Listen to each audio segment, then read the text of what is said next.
So for our second match of our 10-year anniversary, representing Season 2, we're in 2K14 now. I think this was the first game where we could have an all-female roster, so I was able to do the split roster between men and women. I think that was introduced in 14, which is a really welcome change, because I didn't really like having the WWE style, men's division and like a small women's division inside it. I like having like 50-50 because there's so many great female characters I can use. But for this match, I thought we would look at a handful of characters who I just ended up dropping either because parts were no longer available in later updates, or they just became like too complicated to keep making over and over again. Characters who might come back someday, I don't know. But first here we have Kinnikuman, who is a character I love a lot. I don't think the Kinnikuman series has a lot of presence in modern pop culture, but I like it. It's a wrestling anime. It's where the Muscle Buster comes from, like that Samoa Joe uses, and other wrestlers use too. It's the Muscle Buster. Kinniku is Japanese for muscle. It was his finisher, and it just feels like a good tribute to have him in a project like this. Another character who is honestly like a must-have, and I really should bring back at some point here, is Spider-Man. Spider-Man's just like a huge pop culture figure in America, especially, but like all over the world. Everybody knows Spider-Man. And the main problem with Spider-Man is the webbing on his costume. I think it looks okay in these older games, but it doesn't look great. Like, it's hard to really match up where the webbing lines up. But the like lower resolution of these games kind of hides it a little bit, I think. But you can still kind of tell it's like not a great job that I did, but I did the best I could with the webbing. But like it got harder and harder to make it look good, and I haven't even really made a real attempt at it in the modern games because it just feels so difficult. And then Lion-O, I think I just decided to drop Lion-O just because like Thundercats is cool, and he fits in well with like He-Man and Skeletor and those characters. But getting his costume right required like a lot of place designs that got a little tedious to do every time I had to remake him. And I never got like a lot of attention for him. Like, it didn't feel like there was a lot of demand for him. But those are our competitors for this match. I'm kind of thinking now maybe I should have also included Birdman. Birdman was like from Harvey Birdman, Attorney at Law, and then of course the earlier Birdman superhero cartoons. Birdman was a character I liked having, but they just kind of took away his wings, and also you couldn't have back accessories like that anymore in the modern games, like in the match. So he would have been wingless in matches, even if they did exist.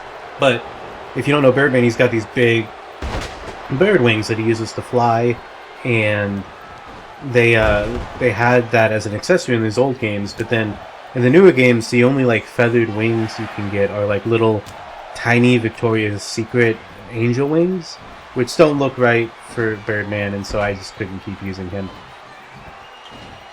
But oh well, hindsight being 2020, I would have also wanted to include him in this match. But anyway, I had to record this match twice actually, because I had it going and it was going really well.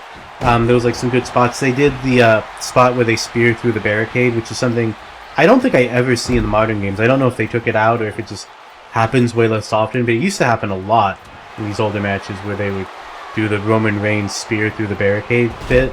And that was kind of cool. I don't think it happens in this match, but the one I had to redo the original version, they did do that. But I realized partway through that I had left the original commentary on.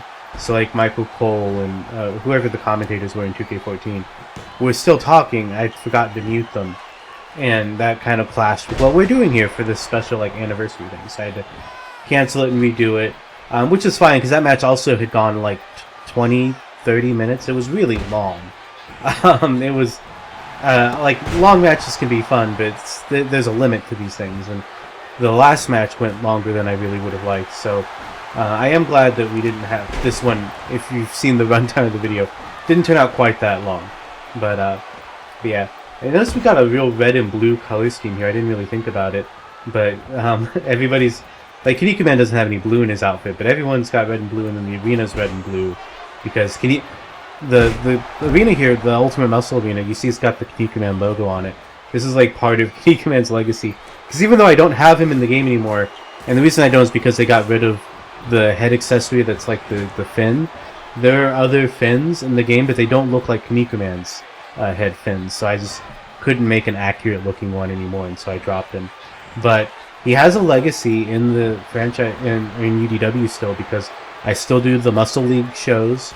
It's the B show for the men, and it's arena pretty close to this. It's not exactly like this one in 2K14, but the general vibe is still kind of the same. So that's kind of his legacy. Also, Superman does the Muscle Buster as like a tribute to Kinnikuman, because they were a tag team for a long time. If you were watching back when I had Kinnikuman and Superman were like a very successful tag team called Super Muscle, and they did pretty well. They teamed up for a long time, and they had like a good look together too, because Kinnikuman is in his base outfit here, but he has a second outfit that he would wear at pay-per-views, which is like his more serious outfit, where he's got like a blue top, kind of similar to Lion-O's, honestly, and like a red cape, and then he's got like a red face mask that covers up his like the big lips on his mask, so he's got like a second mask over him that makes him look a little bit cooler and a little bit more serious. And in the anime they used it for more serious fights, and just to tone down the comedy elements for like a more serious moment, because it's a very goofy, silly anime. Like Kinnikuman like farts on people and wears silly costumes, and it's like a gag, goofy anime most of the time. But sometimes it gets serious, and he has like a second outfit for that, so I use that for his like pay-per-view outfit. So maybe I guess I can't really redo it, because like recording these old matches required getting like dusting off an old console, moving it around. It was like a whole thing that I can't really redo. But maybe I would give Kinnikuman his more serious outfit. Maybe I'd try to fit in Birdman. But I like the match we got here. It's over already. Kinnikuman just kind of rolled up Lion-O there for the win. But yeah, these are three characters who I liked a lot, and I liked having on the roster, but I just ended up not keeping them around for one reason or another. Either parts disappeared, or they were just like a little too tedious to make. Maybe I can look into like downloading a Spider-Man instead of making my own every time. That might be like a nice shortcut to get Spider-Man back on the roster. Maybe in a later version of UDW we'll have Spider-Man again. Yeah, and there's the pinfall. And there's our winner, Kinnikuman. A big win for him. I liked Kinnikuman a lot. He was very successful when he was on the roster. Even if I don't know how many people knew him, but I liked having him around, and I'm happy to see him get the win here. I'm happy for him. So that's our second match here, and I'll see you all again for the third one very soon.